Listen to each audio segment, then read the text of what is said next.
see what we got. Oh, good, we're live. LJ, we are live. All right. Good morning. Okay, so, friends, hello. I'm Crystalline Bell, and I'm here with my very first edition of something else that's new See that what I'm we got. starting. Oh, good, we're live. Oh, geez, LJ, hold we on. are live. This is my All issue, right. okay? Why don't I learn Good that this thing is going to start firing off just seconds after I... Okay, here we go. Oh, uh-huh, All uh-huh. right, here we go. We're going back to the broadcast. All right, so starting over. I'm Crystalline Bell. This is a new project of mine. It's going to be something that I do every Friday, starting at 8 o'clock Pacific Standard Time, 11 o'clock Eastern Standard Time. And I'm calling it Spiritcentric Living. And what I really want to do is talk to my very cherished friends during these episodes. And what we're going to do is just have a discussion about a spiritual topic or whatever kind of comes to our mind. Usually it'll be something that's spiritually oriented. You know, it might be shadow work, or it might be creativity, or being grateful, or, you know, how to change your vibration, the law of attraction, or it could just be how to make donuts. I don't know. So I'm just... So every Friday at this time, I'm going to do a little chat with a friend. And some of my friends are, you know, work in the same kind of industry as I do, meaning we're healers, or we provide some kind of a spiritual or mind-body alignment service of some sort. I'm a life coach. Today I'm with my buddy Laura Jane. Laura Jane, say hello. Hello. So good to be here. And so we're going to just talk about stuff that's really important, but also it's really important for me to have a dialogue with my friends who are also not in this industry, because I think it's really important for myself, as well as for people who are not in this industry, to learn how other people are integrating their spiritual practice and all these spiritual teachings that we get. So, for example, a lot of my friends are really high vibrational spiritual beings, but they are doctors, or they are stay-at-home moms, or they are real estate agents, and yet they're still really spiritual, you know, but they're not in this industry, you know, and they're not as fanatical as I am. So it's going to be really fun to get perspectives from them because, number one, it grounds me, but I think it's also good and helpful for other people to see how, you know, we take these high principles and apply them in our daily lives. So that's what we're going to be doing on Friday mornings. So today I have my very first guest. Her name is Laura Jane, and Laura Jane is a yogini. She's based in Long Beach, California, and I want to give her an opportunity to tell you about who she is and what she does. All right, so take it, Laura Jane. Hello. So yes, I'm Laura Jane, and I love bringing together with working for me to just, help myself and others. Really, I realize it's about helping us feel better and love life more. So I've been doing this in various ways that I'm now bringing together and still calling yoga therapy, really, and really yoga just meaning union, and anything that helps us join and reconnect and realign. And then, tuning into what can be therapeutic for us is a big thing that I want to help us all connect with more. So I'm finding various ways to do that feel good and fun to me as I, enjoy and try out this life of following my excitement and really living from now and feeling it out. So I'm having fun with, more and more new formats like online stuff like this, but also still, love to hook people up with a technical mat practice too. So I'm all about personalizing our practices and, just really finding more ways to feel better and enjoy this precious moment and create more what we want. So I'm Yeah. always sharing from my life and finding ways to help other people feel empowered to have fun and enjoy the Yeah. ride. You So know, when I had my studio over at Everyday Zen, it was always a pleasure to have Laura Jane come in and teach classes or work privately one-on-one with clients. And as a teacher, and I think I'm just saying this just for everyone's benefit to know about Laura Jane. She's a phenomenal teacher. She explains, and the things that she teaches, she's very good with incorporating where you are in this moment with either your yoga practice or your meditation practice. Very good for helping you be in the moment. Also, she's very good at, managing children, family, husband, career, writing a book, managing these things and keeping everything in stride and going with the flow of emotions and things like that.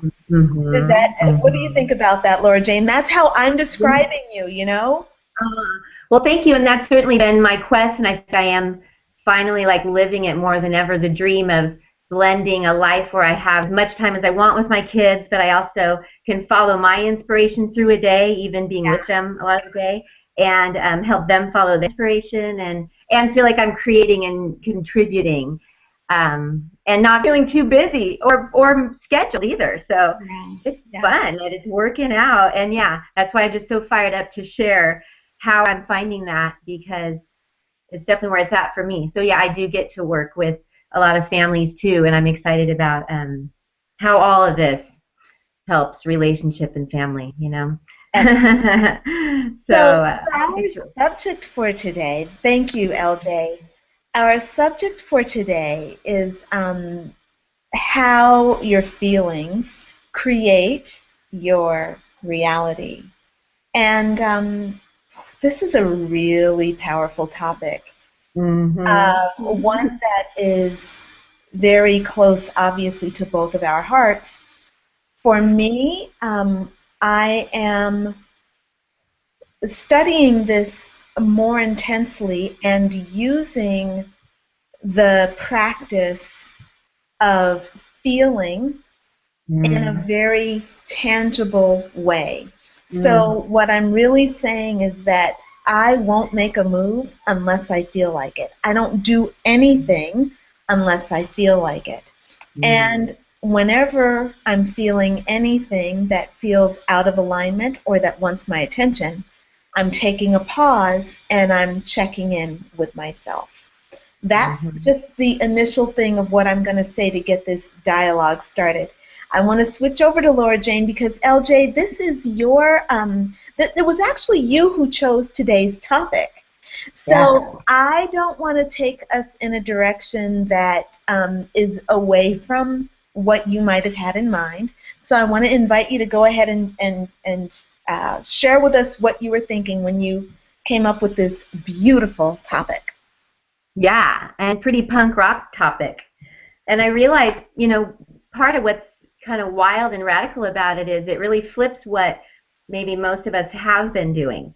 And I'm right there, owning that I'm like just in this awareness and choosing this now too. So that's I'm like sharing from the front, right along with all of us. Yeah. But how much, how we're feeling is creating what's happening versus what we've been doing is letting our reality create how we feel, right? And we're saying how your feelings create your reality. So it's like, ooh, I mean, for some people that's just like too much to even like conceive of. And it does push some buttons, and it feels like, woo, big stuff, because it encourages us to own it all, and that can be really hard. And even when we look at others we love and, oh, how could we even ask them to own it all? But But, the power of when we realize we can own it all. And yeah, and just that I feel like feelings have been something that have like, whew, as a culture, I have to like breathe around like the roller coaster of this topic. Yeah. Feelings have been something that, have like terrorized many of us and been something that we just kind of try to get through. And now we're seeing how much how we feel affects our health, if that's not reason enough. I Yeah. think everyone's into that. So, but again, the good news is that as we realize we can flip that and really make it about how we feel, we can really affect, I believe everything.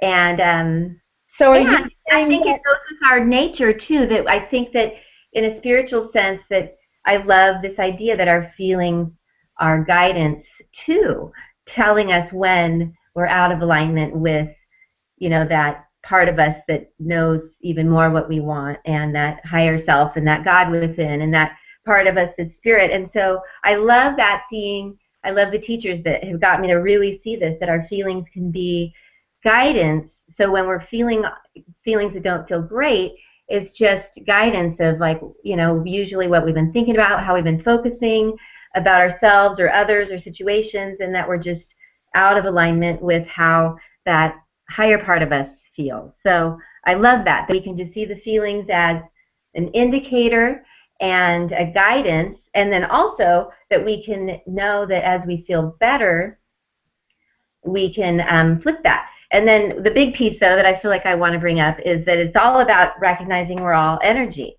That's a big piece in my owning this, too, is that as here's another motivating piece if we need it to buy into this, is that if we're all made of energy and we start to recognize that what we're putting out energetically is what we're bringing back to us, and what we're filling our bodies up, and then this key that how we feel tells us about our energy in this moment. And then, yes, that we realize that we are a point of attraction right now, right? And so Yeah. whatever we're feeling right now is, it's guidance, and the no judgment's super important, I think. But, it is also what we're vibrating and what we're putting out and what we're likely drawing back more of, similar feelings, similar things that make us feel that way. But again, as we flip that and as I'm feeling great here and now, I'm vibrating that, transmitting that, sending that out, and that's wonderful too. And then, yeah, bringing in more of that. And to say that's when we know we're in alignment with that higher part of us is kind of the better we feel, the more in alignment we are. But the discord or, those feelings of out of alignment are part of the gift Okay, of it all. LJ, I want to jump in because you've just given us like a whole bunch of information, and there are a lot of really good, rich points that you've made, but maybe we can expand on just one of those, Oh, yeah. so that we can maybe start to give people a little definition that may not know exactly what the fuck we're talking about. So, a lot of people don't understand the concept that their reality is shaped by their perception. And it's a feeling that we have, we hear it said all the time. I personally only just recently started getting it to the point where I'm able to actually make things manifest instantly. Yeah. Right. Yeah. So one of the points you made toward the end of your last talk was that we are energetic beings. So let's just start from that point and say, what does it mean to be an energetic being? So give me just a little bit about what that means to you. Yeah. Well, to me, it means that as we start to understand that we're made of energy and that everything's made of energy, it helps us, let it feel more fluid, and it really changes the sense of it all, especially when it comes to things like health, and even things in our lives. But so wait, so when we say that we're made of energy, like this hand feels very solid to me. So from a physics point of view, Yeah. and a Uh-huh. biological point of view, we might say that each cell is comprised of energetic particles. You know, Uh-huh. Yeah. atom Yeah. has nucleus and electrons and protons, and each proton has its own function, and each part of the proton is made up of something else. And so what we if we translate the mechanics or the physics of life Yeah. into Right. spiritual terms, Yes. I've often thought that spirit is this highly vibrating thing that's Mm-hmm. just super, super fast, super intense. That is the Mm-hmm. core source of energy, and it usually Yes. comes from in the form of light. So we start Mm-hmm. off with this light energy, Mm-hmm. and this is okay. Now look, I'm getting off track too a little bit here, but I'm going to do it just to kind of bring this down a little bit so that we can talk about it in kind of tangible terms, I hope. So just bear with Okay. me for a second here. Uh-huh. Yeah. If the first emanation of all things is an Mm-hmm. energetic vibration that looks like light, Yeah. so let's just say that this light has an intelligence. It's what Mm-hmm. most of us call source, or Right. some people call God. I say Yeah. both of those. It's what some of us call source, some of us call God. Other, Yeah. it has different names. But either Uh-huh. way, it's just this kind of life force energy. We might call it chi. All right? Mhm. So Yeah. it's vibrating at this really high frequency that just looks like light. And what I think spiritualists are kind of using as an analogy would be the slowing down of this light vibration Hmm. into a form that Mm-hmm. starts to feel solid to us. It's our Mm-hmm. perception of Uh-huh. Yeah. something that is solid. It's only a Yeah. perception. If Right. we were seeing this from a different kind of consciousness, we would Mm-hmm. actually maybe only see more light Right. experiencing or expressing itself, Mm. you know? Yeah. So, Mm-hmm. okay, so now Mm-hmm. we're in this form and we're light that has slowed down to the point that we're actually experiencing density. That's Mm-hmm. just one Right. way of looking at it. I'm going to Uh-huh. let you hop in here, LJ. Give me a little bit more if you want to add to that or whatever you want to go off on that. Well, I think that's like, yeah, that's the perfect thing to place in right there. And then, so that's fun to realize that what we're talking about is energy is, what a lot of people have recognized as something that we even call spirit or the force or Tao or God. Um, but also it's fun that even the scientists have seen that when you break down an atom and all stuff, what's holding it together is still this energy, that is, that's just, there's always this like energy within everything. So it's a great time in that things are coming together for for multiple disciplines to kind of see the light in a sense. And I think, um, yeah. So then when we get involved with some of these traditions that have kind of recognized that for a long time, things, like some of the more Eastern practices and understandings, for instance, right? They've been a little more aware of that and talking about that than our culture has. So that's where I think for so many of us, it's even more like, what? Right. But Hmm. um, it really changes it all. And I feel like I too am still really letting my perceptions change as I really open to that understanding about myself and my reality is, Yeah. that if it's all energy, if it's all just energy, if it's all just energy, what does that mean, with all these things? So, yeah. So what? And Okay. So what I'm just going to hop in here and say is, if we are in, these energetic vibrations, just like you said, LJ, we've gone from being, light into having form. It doesn't change the fact that we are still light. We're simply light as expressed in a physical form. Laura Jane, Crystalline, laptop computer, Google Hangout, YouTube, all energetics having, you know, an interaction together and co-creating all of us together. So as a human, as a woman, I am in the position of being able to, have this experience. And I was raised where we are, we start with our brain, we start with ration. Yeah. Sorry, I started off being totally irrational. I'm a baby, right? I'm born. I have these categories in my mind, these tools in my mind are not formed yet.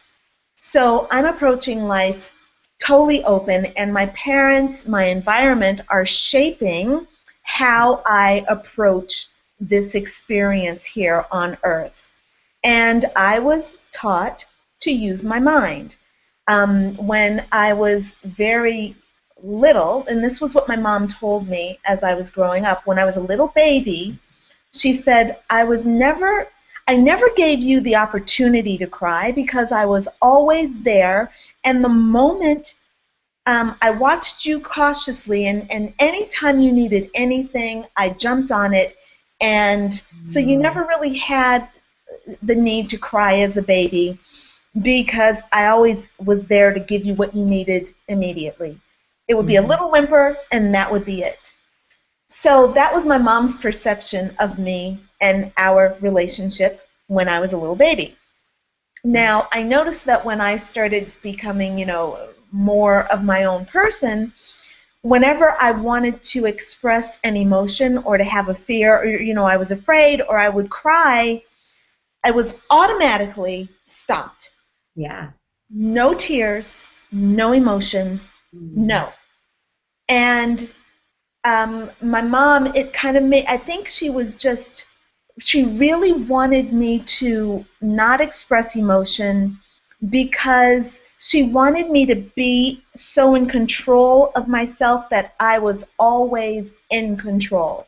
And she felt that emotions were a sign of being out of control. Right. And they were a sign that I was weak if they were being expressed. Oh, yeah. Boy, I think that's a big lesson a lot of us learned. Wow. Yeah. You want to add anything to that, LJ? Well, I think that's so powerful, and to think, yeah, what we've done with our feelings, what we've learned about our feelings, how we've shut down our feelings and tuned out our feelings, and yeah, the messages many of us taken in about our feelings has, kind of tangled us up more.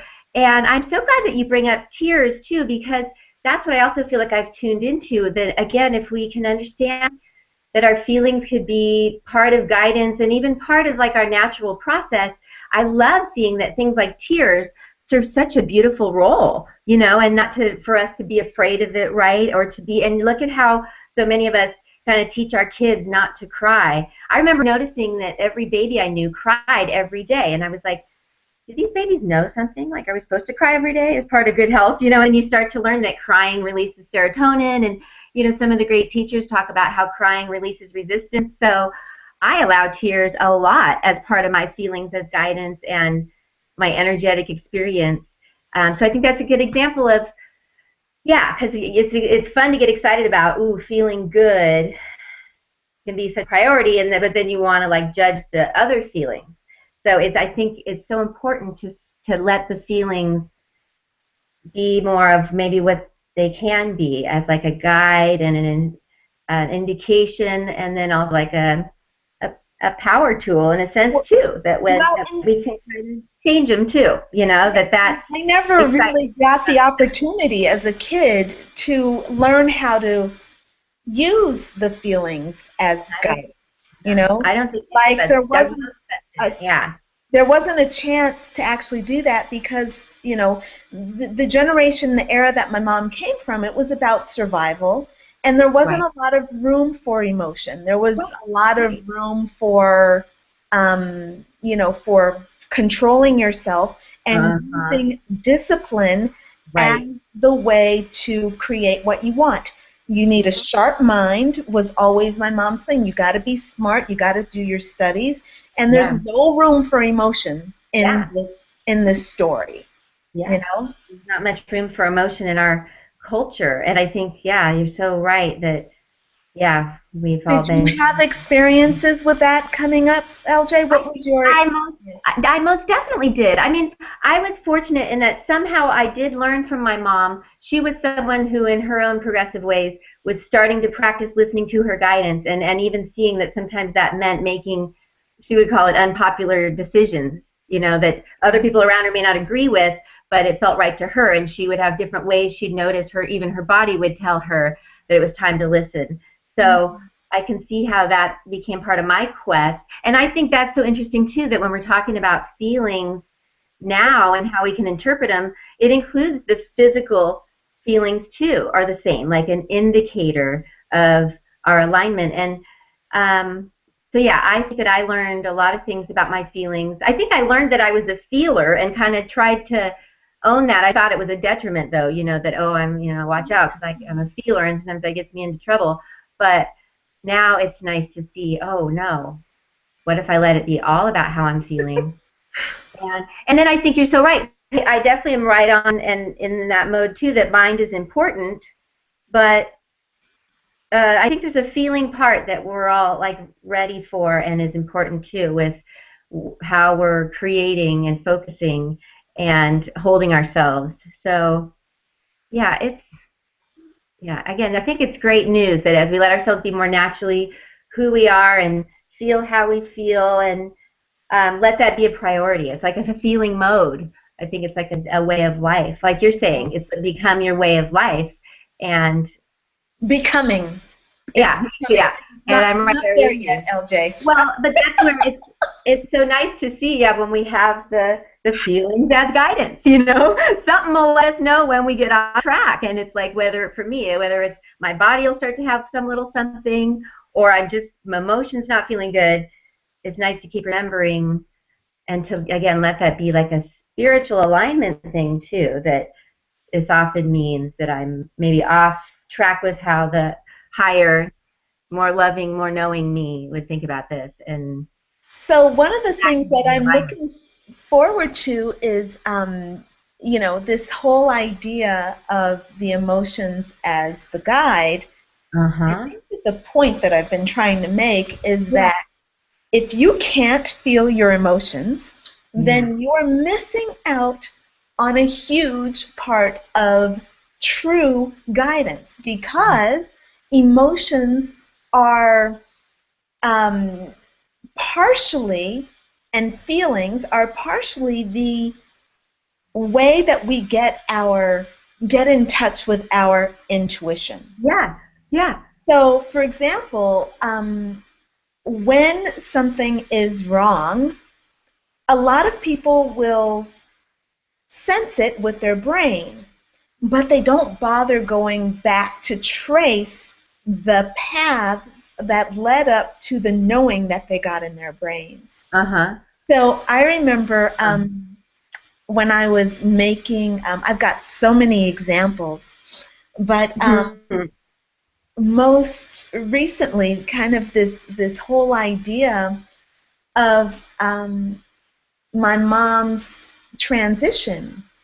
And when she was first diagnosed with cancer, that was 2 years ago, I had this feeling, and then my mind processed the feeling, and then Mm-hmm. my mind shut down the feelings to the degree where I just locked it all away. And Right. the way I know that I locked it all away is because I started shutting down those feelings, my body physically started doing all sorts of breakdowns. So I got a stress fracture in my foot. I started losing my energy. I became extremely anemic. I Yeah. started losing my hair. I started breaking out in eczema and acne. And my whole holistic eating approach shifted Right. completely. All of a sudden, I Uh-huh. started craving large quantities of meat, whereas before I would be satisfied with small amounts of meat. Yes. I didn't need the meat like that, but all of a sudden I became ravenous, Right. and the sugar highs, I needed sugar. So instead of, Mm-hmm. now what I do when these feelings come up is I listen to the feelings and I follow the feelings. But at Yeah. that time, I didn't have this knowledge. I didn't have this courage. I didn't have this backbone. Right. And so I suppressed the feelings. And so the Hmm. body had no choice but to respond by giving, by breaking down. It had Yeah. to get my attention and it was Right. doing its job. It broke down so that Yeah. I could listen. Yep. Yep. Yeah. We've all been there. And go there occasionally, right? To like really get the message. Yeah. So Yeah. but it's interesting to consider if we listen. I feel like, yeah, if we're willing to listen sooner, whew, maybe we can avoid the dramatics. But again, everything can have its gift, and it can be, especially if we're really wanting to tune more and more and more into that guidance and that intuition. But it's fun to see how that plays out in our days and in our choices and our how we're going to handle ourselves through the stuff. Yeah, Yeah. it's um, You yeah, but I know, think just to let ourselves let it be about feeling is really liberating and strengthening, and new. sure. And then to let it be about feeling better, just a little better than you do now. I really buy into the power of that, just because of the vibrational reasons, and it just to soothe ourselves and to get in that mode of how could I just feel a little better right now, and how that starts to shift the reality is, yeah, the next kind of fun piece on that. So, yeah, Yeah. it's like wah ah ah ah. All right. So, LJ, we're at our 30-minute mark. So I Yeah. think we probably better wrap things up. Mm. And I just kind of I want to cap off by saying that um, the thing that's awakening with me in this conversation is, the noticing that the emotions are probably downplayed in a lot of people. I notice that with my clients, I'll ask them how they're feeling and they'll tell me what they're thinking. Hmm. Very often they'll have a problem and I'll say to them literally, how do you feel? How do you feel about what your boss said to you? And then they'll say, yeah, well, he was having a bad day and he was doing this and he was doing that. And I said, yes, but how do you feel about that? Oh, well, I was just thinking that maybe I should probably, work a little bit harder. Okay, yes, but how do you feel?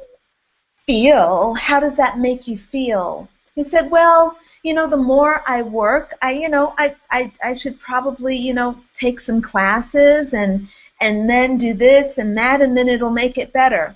And then my next step is to say, let me have you just take a slow, deep breath. And they go, okay. And I said, it's so funny because they're breathing and then they're telling me that they're done breathing. Hmm. And I'm like, okay, well, let me have you take another deep breath. And then they go, okay. Hmm. And there's not, they don't know that it's okay to simply be. They've got to give these constant descriptions about where they are, constant descriptions about what they're thinking, Hmm. constant analyses of everything that's going on around them, and a Hmm. total denial and a total no space for going in and simply being where they are. I'm Yeah. fascinated by this. Right. So, part of my job with my coaching is to help people turn off the thinker Hmm. and turn off the analyzer, turn off the judgment, and simply be quiet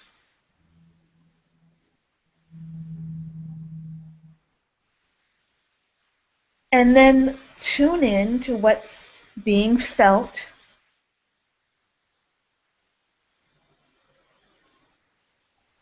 Listen to what's going on around.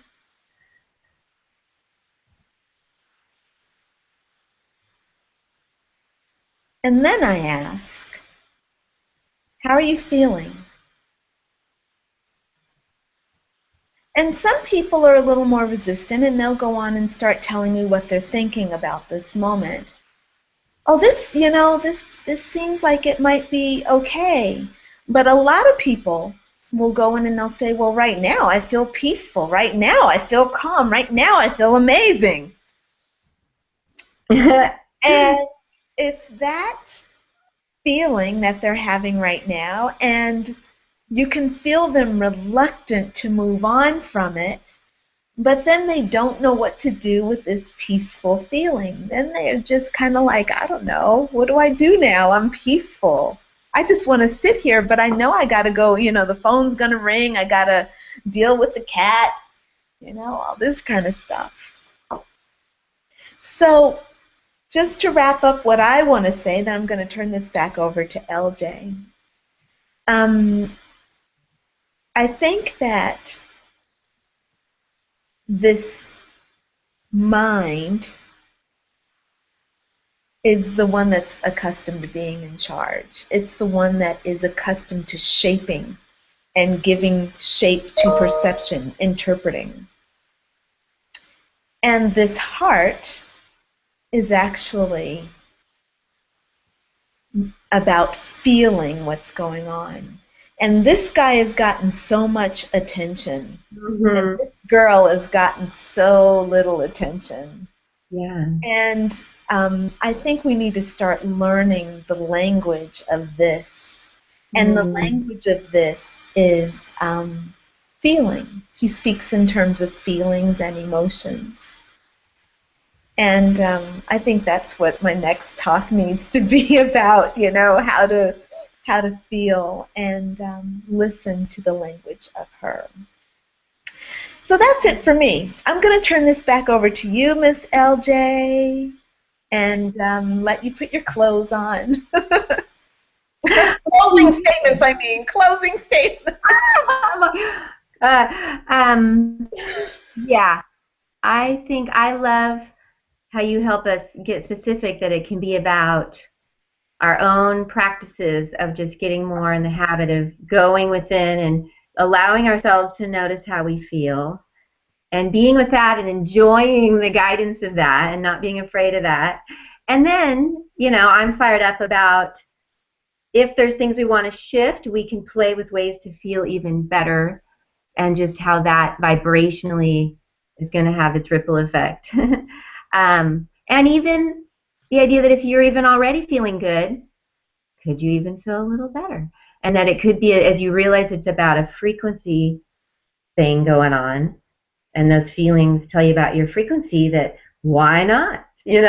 Why not go there to the ultimate high feelings that you want right now, whether right now that's contentment or right now that's exhilaration, and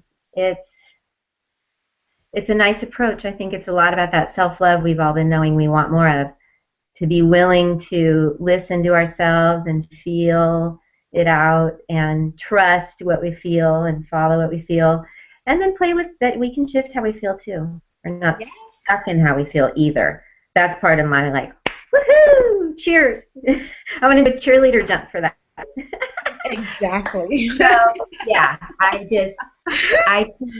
feel like there's a lot more to learn, and this is what I'm excited about, studying every day myself and practicing and opening up to. It's a nice shift that could really have some nice effects for us all. Let's do it for the team. That's one of my favorite. But that's interesting, not to put other people's feelings before ours is a shift too. So to say it's not selfish, it's actually the best thing we can do for all of us, to let our feelings be our guide, because that's really perhaps a nice way for us all. Fantastic, LJ. So thank you so much. And thank you. So that's going to be it for us for today. Thank you very much for listening, for tuning in, watching. And we will be back next Friday. I don't remember who I have lined up for next Friday. Uh, Maybe LJ will come back and talk to me some I'd more. love to, but yeah, when you have an opening, I'll be ready. Yeah, fantastic. It'll be a pleasure. Okay. Always a pleasure, LJ. Uh, Always. Great to be with you, Crystalline. Thank you. So I'm going to stop the broadcast now. Okay, namaste, friends. Thank you. Namaste. Thank you.